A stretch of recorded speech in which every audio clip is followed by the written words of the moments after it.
We spend a lot of time teaching children in our economic geography course about how we're connected, our impact on the planet, how we choose to live and what those consequences are. And what I do here has a ripple effect there, right? So that understanding of how this has a ripple effect for Lake Michigan, kids get it.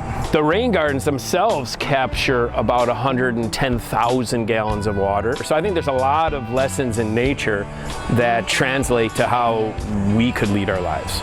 Water's one of them. Take that path of least resistance. It's vital.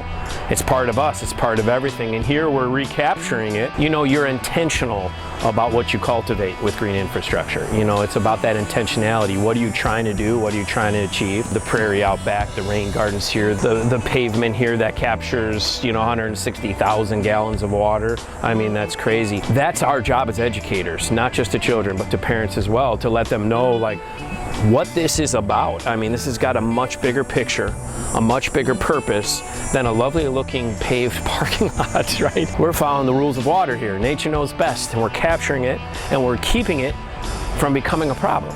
We're doing our small part, but that small part matters.